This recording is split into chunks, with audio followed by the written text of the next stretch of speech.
कैसे हैं दोस्तों? उम्मीद है सब बढ़िया ही होंगे। चलिए, सीधा टॉपिक पर आते हैं। K9 के बारे में बात करेंगे आज हम।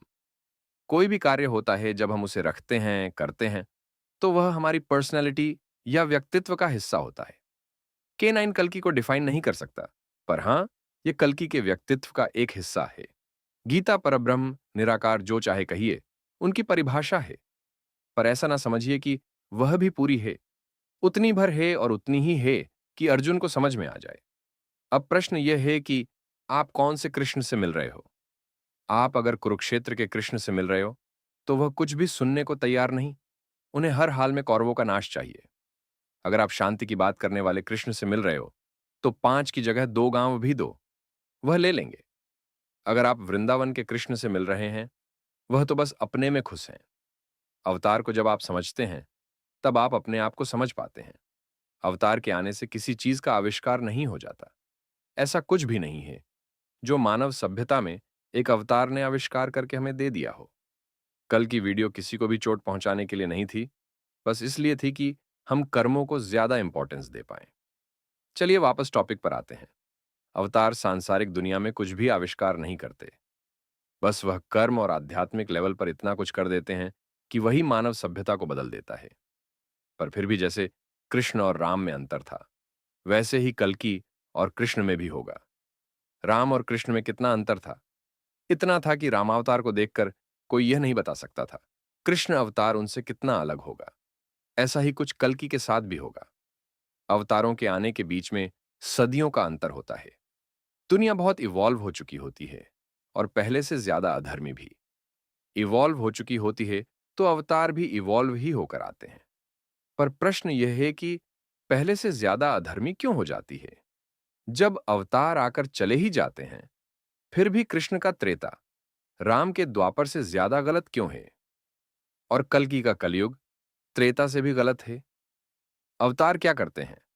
उस समय के लिए तो युग को संभाल लेते हैं, उसकी अवनति रोक लेते हैं, पर उनके जाते ही वह बुराइयां फिर निकल कर आती है। और इस बार उन बुराइयों के पास अवतार ने जो कुछ भी अच्छा किया है, उन्हें गलत करने का, उनसे गलत करने का रास्ता निकालने का समाधान होता है। राम ने बाली को मारा, सीता को लेफ्ट कर दिया। हालांकि यह भी सत्य है कि कुछ अध्याय रामायण में बाद में कनेक्ट किए गए। अब कितने सही कितने गलत उस पर हम नहीं जा रहे। अब इस बात पर तर्क राम ने क्या किया? अगला युग उसी आधार की बुराइयों को लेकर आएगा। जब राम बाली को छिप कर मार सकते हैं, तो फिर हम क्यों नहीं मार सकते? उसका अगला युग कृष्ण का, उन्होंने कितनी शादियां कर ली। कुरुक्षेत्र में उन्होंने क्या किया? बहुत सारी बातें कलयुग ने वहां से सब गलत बातें ले ली। आप राम से उनका जीवन जीना सीख सकते थे। आप कृष्ण से गीता सीख सकते थे, पर आपने क्या सीखना जरूरी समझा? जो आपके विवेक ने कहा यह गलत है, यहां पर तर्क हो सकता है। मैं पिछले 1-2 दिन से देख रहा हूं कि मेरे वीडियो पर जाति रिलेटेड मामले कुछ ज्यादा चल रहे हैं। आप ज्ञान का सहारा लेकर आएंगे, फिर आप उन टॉपिक्स में चले जाएंगे जहां आपको लगता है कि अवतारों पर उंगली उठाई जा सकती है और हमें समझ में नहीं आएगा क्या हो रहा है, तो आपको शायद हम समझ में नहीं आ रहे। आपको अगर अवतार पर प्रश्न उठाने हैं, तो फिर हम इतिहास के नायकों पर बात करते हैं। बताइए किस पर करेंगे? गांधी जी पर करेंगे, नेहरू पर करेंगे, एम. अम्बेडकर पर करेंगे या पेरियार पर? यह बताइए कि इनमें से कौन सा ऐसा नायक है जिसने अंग्रेजों का साथ दिया था?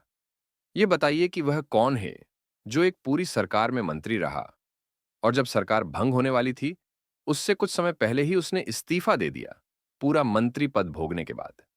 यह बताइए किसकी जिंदगी की एकमात्र उपलब्धि बस यह है कि ईश्वर को गालियां दो।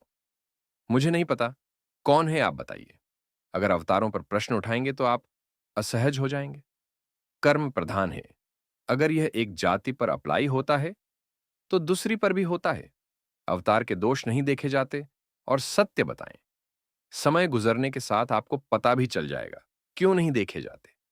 तो इस बार कल की लीला में क्या अंतर है बाकी लीलाओं से? एक जो मुख्य अंतर है वह है, इस बार कलयुग खत्म होने के बाद जो युग आएगा, वह और बेकार युग नहीं होगा, बल्कि वह अब तक का सबसे अच्छा युग बताया जा रहा है। तो एक बात यह समझने वाली है कि कल की लीला में कितनी शक्ति लगेगी, या कल की अवतार कितने शक्तिशाली होंगे कि पूरी कहानी को रोक भी देंगे और उल्टा भी चला देंगे। दुनिया में जितना ज्यादा अधर्म इंक्रीज होता है, प्रकृति की शक्ति अप्लाई करने की क्षमता उतनी ही कम होती जाती है और अवतार उतने ही शक्तिशाली होकर आते हैं। क्या कारण है? प्रकृति हमें जो फल देती है, दो तरह से देती है। एक तो हमारे अपने कर्मों के फल के हिसाब से और दूसरा सामूहिक कर्मों के फल। यह उदाहरण मैं पहले भी दे चुका हूं। मान लीजिए, रावण सतयुग में भी जन्म लेता है और इस कलयुग में भी। रावण अगर सतयुग में 50 लोगों को परेशान कर रहा है, तो उसमें से 5 कुछ खराब होंगे, 45 सही है। वहीं अगर कलयुग में 50 लोगों को परेशान कर रहा है, तो फिर 50 में से 5 लोग ही साधु होंगे और 45 महापापी। अब प्रकृति को रावण के कर्मों के फल देने हैं। जो उसने 45 साधुओं को, यानी कि सतयुग के लोगों को परेशान किया, प्रकृति बेहतर तरह से रावण को उसके कर्मों का फल दे पाएगी।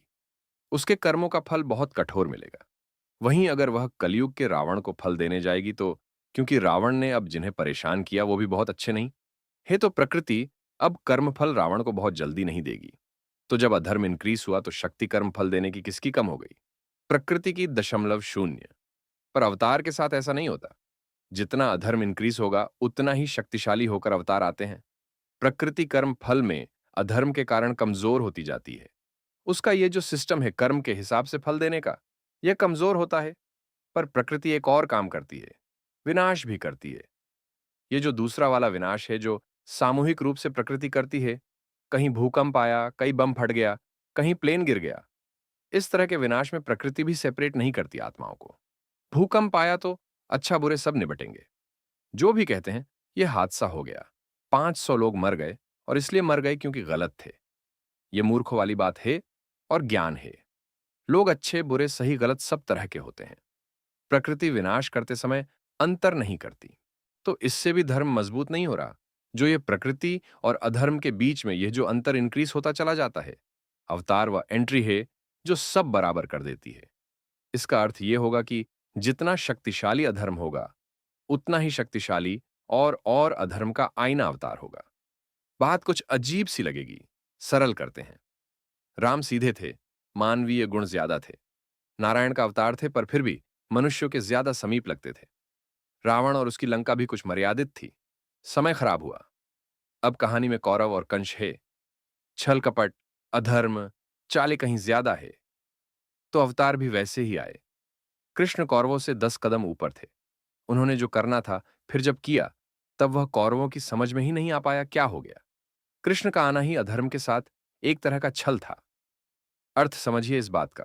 इस बार ईश्वर धरती पर आने से भी पहले अधर्म को अपनी माया का आभास कराए दे रहे हैं। अच्छा, एक बात और मैं आपको बता देता हूं। जब अधर्म मिटने को आता है या जब उस पर मुसीबत आती है, कर्मों के फल आते हैं, तो याद उसे भी धर्म ही आता है। वह धर्म बताएंगे, शास्त्र, नियम, सही गलत, फिर उन्हें सब याद आ जाएगा। कौरव कुरुक्षेत्र में यह बता रहे हैं क्या सही है क्या गलत, धर्म अधर्म क्या है। एक बात और है जिसका राम और कृष्ण लीला में फर्क नजर आता है। वह बात है राम और कृष्ण की प्रकृति और ईश्वर से ट्यूनिंग। मनुष्य का कर्म होता है अपनी हर समझ को एक शब्द देना।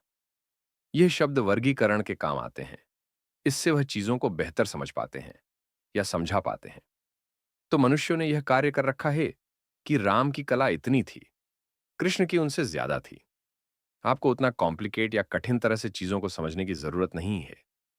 आप बस एक साधारण सी बात समझिए, राम और कृष्ण में आपको सारी कलाओं का खेल समझ में आ जाएगा। अवतार की शक्ति तय होती है बात से कि उसके अंदर परब्रह्म कितना इन्वॉल्व है और अवतार की मनुष्य चेतना कितनी इन्वॉल्व है। हो सकता है यह बात आपको सरल लगे, समझना पर कठिन है। आपको लग रहा होगा कि अगर ईश्वर कम इन्वॉल्व होंगे तो अवतार की मनुष्य चेतना ज्यादा डेवलप होगी। नहीं, ऐसा नहीं है। जितने ज्यादा ईश्वर उनके अंदर इन्वॉल्व होंगे अवतार के अंदर, उतनी ही अवतार की मनुष्य चेतना विकसित होगी। उसका एक कारण है, अवतार की मनुष्य चेतना किसकी संगत में है? ईश्वर की। अब वह जितनी ज्यादा ईश्वर की संगत में रहेगी, उतनी ही ज्यादा वह भी विकसित होगी। आप यह भी कह सकते हो कि जितनी ज्यादा मनुष्य चेतना डेवलप होगी, उतना ही वह ईश्वर की शक्तियों को संभाल पाएगी। अब यह सारी कहानी इतनी ज्यादा गुप्त में होती है कि हमें नहीं पता चल पाती क्या हुआ है। हमें बस परिणामों, कर्मों प्रभाव से पता कर सकते हैं कि हुआ क्या है। आपको कैसे पता चलेगा शक्तियां राम के पास ज्यादा थीं या कृष्ण के पास? जितनी शक्ति एक अवतार के पास होंगी, उतना ही वह शांत होता चला जाएगा, उतना ही उसकी मनुष्य चेतना की बात ईश्वरीय चेतना से हो रही होगी, उतना ही उनकी लीला में प्रकृति की इन्वॉल्वमेंट होती चली जाएगी। पर हमको कैसे पता चलेगा? चलिए बताते हैं। राम को धनुष और तीर की जरूरत थी, कृष्ण को नहीं थी। राम को सुग्रीव और उसकी सेना की जरूरत थी, कृष्ण को नहीं थी। और समझिए, एक कहानी आती है, राम को क्रोध आया और उन्होंने समंदर को सुखाने की ठान ली। कृष्ण को क्रोध ही नहीं आ रहा। कोई भी कार्य जहां प्रकृति की जरूरत है, वह हर काम अपने आप हुआ जा रहा है। कृष्ण सेना दिए दे रहे हैं, निशस्त्र उतर रहे हैं। यह सारी बात आपको इसलिए बताई गई है ताकि आप कल्कि को समझ पाएं। इससे पहले कि कल्कि के बारे में बात करें, राम और कृष्ण हमारे आराध्य हैं। तीनों शक्तियों कल्कि की मनुष्य चेतना, पर ब्रह्म प्रकृति की तरफ से किसी भी तुलना के लिए कोई संकेत नहीं है, तो इसे तुलना ना समझे। हम बस आपको कुछ समझाना चाह रहे हैं और इस बात को वैसे ही लें। अब समय बहुत ज्यादा विकट है। जिस कली का राम और कृष्ण के समय अंश मात्र था, उस कली का अब राज है। चाल कपट, धोखा, लालच, अहंकार, अब यह सब अपने चरम पर है। और हां, इस बार कुरुक्षेत्र पूरी दुनिया है, तो कल्कि भी वैसे ही आए हैं। इससे पहले कि कल्कि के बारे में बात करें, राम और कृष्ण हमारे आराध्य हैं। तीनों शक्तियों कल्कि की मनुष्य चेतना, पर ब्रह्म प्रकृति की तरफ से किसी भी तुलना के लिए कोई संकेत नहीं है, तो इसे तुलना ना समझे। हम बस आपको कुछ समझाना चाह रहे हैं और इस बात को वैसे ही लें। जो अंतर राम और कृष्ण में था, वैसा ही कुछ शायद कल्कि और कृष्ण में आ गया है। फिर कह रहा हूं, इस बात का अर्थ यह ना निकालिएगा कि यह कोई तुलना चल रही है। कल्कि के भी आराध्य रामकृष्ण और महादेव ही होंगे। पर इस अंतर से पता है क्या होगा? कल्कि इस बार बहुत ही शांत होंगे। मतलब कोई फालतू का तर्क करेंगे ही नहीं। यह जो ईश्वर की शक्ति है, यह ये नहीं है कि उनके पास हथियार कितने होंगे। यह भी नहीं है कि सुबह का सूरज वह रात को निकाल देंगे या पर्वत उठा लेंगे। अगर यह कर भी ले, तो इससे क्या मतलब निकलेगा? कोई मनुष्य सुधर जाएगा क्या? अधर्म खत्म हो जाएगा क्या? याद रखिए, कहीं भी कोई समूह है, उसमें अच्छे आदमी भी होंगे, बुरे भी। किसी भी समूह का निबटना अधर्म का खत्म होना नहीं होता है। इसलिए अवतार का विनाश बहुत सिलेक्टिव होता है। आपके अंदर वो प्रकाश जगा देते हैं जो उन्हें जगाना होता है, अधर्म को मिटा देते हैं। और यही सारी चीजें तब होती हैं जब मनुष्य को यह समझ में आए कि धर्म के रास्ते पर चलने में, अधर्म के रास्ते में चलने में अंतर क्या है। और उसके लिए पूरी एक प्रक्रिया और लीला चलती है। वह लीला आपको सब बताएगी। गलत करेंगे तो उसका परिणाम क्या होगा? अधर्म का साथ क्यों नहीं देना चाहिए? ईश्वर कैसे कर्म करते हैं? प्रकृति कैसे कर्म करती है? कल्कि को मैं नहीं जानता कौन है। अब तक आप लोगों को पता चल ही गया होगा कि मैं सत्य ही बोलता हूं। पर जो भी मेरी एनर्जी कैच करती है, आपको बता देता हूं। कल्कि कुछ जिद्दी मनुष्य है। वैसी जिद नहीं है कि कुछ गलत हो, पर जो नहीं करना नहीं करना, जो करना है करना है। अब कृष्ण को युद्ध करना था तो करना था। गीता सुना दी उसके पीछे। आप ऐसा ना समझिए कि कल्कि मनुष्यों की संगत में है। ठीक है, मनुष्य रूप से कुछ मनुष्य तो आसपास रहते ही होंगे, पर कल्कि जो है, वह तर्क वितर्क, ज्ञान वार्तालाप सबके लिए प्रकृति और परब्रह्म की संगत में रहते हैं। अब वह जो टेबल है, उस टेबल पर असंभव शब्द नहीं होता। यह बात कभी होती ही नहीं है कि क्या नहीं हो सकता। जब यह शब्द हट जाए हमारे जीवन से, तो वार्तालाप कुछ अलग स्तर की होती है। वहां पर वार्तालाप का डिस्कशन पता है क्या है? पर ब्रह्म और प्रकृति को, कल्कि को यह कहना है कि आप कार्य कर लो, जी भी आपका है। पूरी दुनिया का अभी का सिस्टम हटा दो और एक नया सिस्टम रख दो। करो जिसके लिए भी आए हैं हम यहां पर। कल्कि की समस्या है कि खत्म नहीं होती। आपको हो सकता है लगे कि जब कल्कि इतने शक्तिशाली हैं इस बार, तो उन्हें समस्या क्या है? ये जो आपको पूरा कॉन्वर्जेशन समझाया है अवतार की शक्तियों का, जरेनिया उसमें हमने क्या कहा है? जितने प्रभाव से ईश्वर आएंगे, उतने ही शक्तिशाली अवतार की मनुष्य चेतना हो जाती है। तो आप ऐसा ना समझिए कि वह मनुष्य चेतना हमेशा कोऑपरेट ही करती है। कृष्ण को पता है युद्ध होगा, फिर भी शांति दूत बनकर जा रहे हैं कि रुक जाए। कौरवों को अपनी सेना दे दी, अवतार की चेतना को पता चल जाता है कि ईश्वर की चेतना कितने प्रभाव से आई है। और आपको सत्य बताएं, हम जो भी अपने दिव्य ज्ञान से देखते हैं, जो कि हमारे पास है नहीं, ईश्वर की शक्तियां ऐसी होती हैं जिनका वर्णन शब्दों में नहीं किया जा सकता। तो हम करेंगे भी नहीं, हम बस आपको समस्या बताएंगे। अब कल्कि का क्या कहना है? जब पर ब्रह्म और प्रकृति सब कुछ करने में सक्षम है तो कर लें। जब किसी वार्तालाप से असंभव शब्द हट जाता है, तो वह वार्तालाप एक अलग ही स्तर पर चलती है। और उसमें भी उस वार्तालाप का टॉपिक हल्का तो नहीं है। इस पूरी दुनिया में एक नया सिस्टम रखा जाना है, पुराना हटना है। पूरी दुनिया पर उस बात का असर दिखाई देगा। हल्की बात नहीं है। पर पूरे डिस्कशन में एक चीज क्लियर है, तीनों को ही, परब्रह्म, प्रकृति और कल्कि को, काम हो जाएगा। तो डिस्कशन इस बात पर नहीं है कि नहीं होगा तो क्या होगा, वह उसके प्रभाव पर हो रहा है। अलग अलग लोगों पर उसका क्या प्रभाव होगा। और इस पूरे डिस्कशन में एक मनुष्य चेतना भी है, कल्कि की मनुष्य चेतना। तो आप और हम जैसे बात कर रहे हैं कि कल्कि एक नया सिस्टम रखेंगे। कल्कि ऐसे बात नहीं कर रहे। उन्हें पता है प्रकृति परब्रह्म सारे कार्य कर देंगे। पर यहां पर तर्क इस बात को लेकर है कि कितने कार्य प्रकृति के द्वारा होंगे और कितने परब्रह्म के द्वारा। बात कठिन लग रही होगी, लगनी भी चाहिए, क्योंकि है भी। रामलीला को और कृष्ण लीला को एक बार दोबारा से देखो। मंथरा की बुद्धि किसने हरी? प्रकृति ने। माया ने ही तो हरी। माया किसका एलिमेंट है? प्रकृति का। रावण को किसने उकसाया कि वह सीता को लेकर आए? माया ने।